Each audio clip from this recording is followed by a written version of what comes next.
Last year, I released a video expressing disappointment over the evolution of Xenoblade Chronicles' art style, and it seems I was misunderstood by a portion of viewers, so I'll attempt to explain myself one more time, and hopefully better. This is not going to be round 2 of lambasting Xenoblade, nor am I accusing these games of anything I didn't already mention. I'm using this topic to springboard into a larger discussion. One point I'm doubling down on is the importance of consistency. The Legend of Zelda: The Wind Waker is the poster child for graphical debates. While initially received poorly for its unexpected visuals, people eventually grew to appreciate the talent and proficiency on display. Complementing the cartoon version of Link are environments with similarly exaggerated features and broad-stroke textures. Creatures share the same design techniques and cel-shaded rendering as human characters. Another game heralded for its masterful art direction is Okami, a Japanese ink painting come to life beautifully encapsulated by the brush-wielding protagonist Amaterasu. Naturally, landscapes, animals, and demons follow suit with harsh black outlines and painted textures. These titles are respected not just because of their uniqueness, but also for how thoroughly they commit to their specialized graphical themes. Meanwhile, in Xenoblade 2, players would be forgiven for confusing the monsters and locales with other games, since they aren't stylized according to the cartoonish party members. And as noted before, even human character designs are scattered depending on who illustrated them. The result is a game that's comparatively unrefined or haphazard. Just because something is appealing doesn't mean it's appropriate for every project. Many mixtures are tonally and visually incongruous. Super Smash Bros. Arguably combines the most appealing designs in gaming history. Kingdom Hearts, a Disney and Final Fantasy amalgamation, is another high-profile crossover. I love these games, and I'll admit there's something weirdly amusing and attention-grabbing about putting unlikely properties together, but I'm not going to pretend that it's coherent. Pairing Sephiroth with Banjo and Kazooie on Minecraft World will never appear correct, and I still haven't gotten used to seeing Mickey Mouse and friends alongside Tetsuya Nomura's creations. If the art direction is strong enough, then nothing should stand out, since everything will blend seamlessly. That said, there are ways to make contrasting elements slightly more believable on screen together. In Smash Bros. Brawl, Toon Link's texture work was changed to accommodate the game's overarching drab, detailed look. Likewise, when Amaterasu was introduced into Monster Hunter Rise, she was given the proper touch-ups. Kingdom Hearts typically has Sora, Donald, and Goofy assume new appearances in keeping with the Disney worlds they visit. These adjustments don't always solve the issue, however they can help. Graphics are supposed to form a sensible image, but Xenoblade 2 and to a lesser extent the Definitive Edition pushed their contrast beyond the point of believability for me. There are certainly worse bastardizations of art styles in game franchises, and I only scrutinize because I care more than usual here. Honesty can distinguish preference from objective quality. On the other hand, subjectivity is not unprofessional if those feelings are evidenced and pertinent. For instance, I recognize stop motion as an impressive art form, however that doesn't mean I have to like it. I think it behaves unnaturally to how 3D objects should move. It's lazy to accept that there are no rules or standards, regardless of whether or not that's true. Different skill levels should be observed and elicit varying degrees of criticism. Designers can spend years trying to craft and perfect a certain graphical signature. Are their efforts wasted? Why don't they just cobble together whatever they want? Well, because that runs the risk of compromising the project's artistic integrity.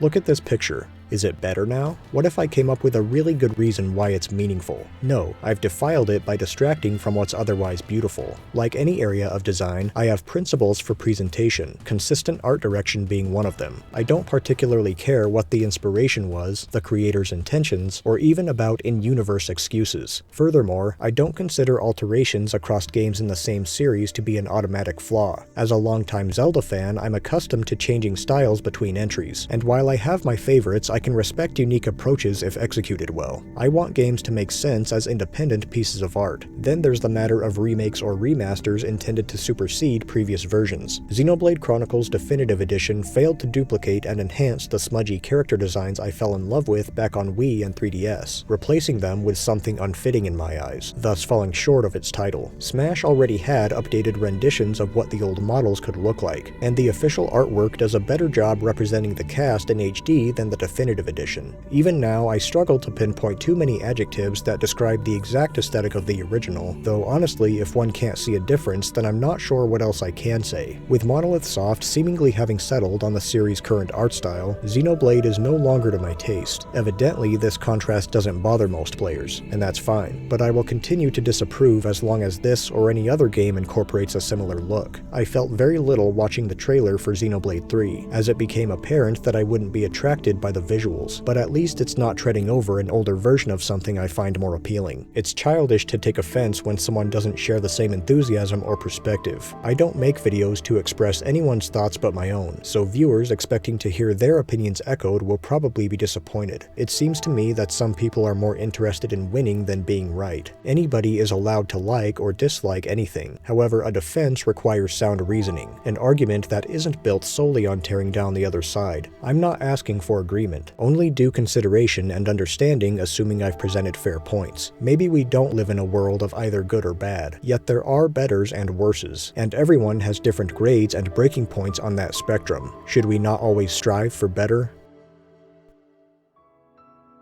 I think that's enough. Please, Father.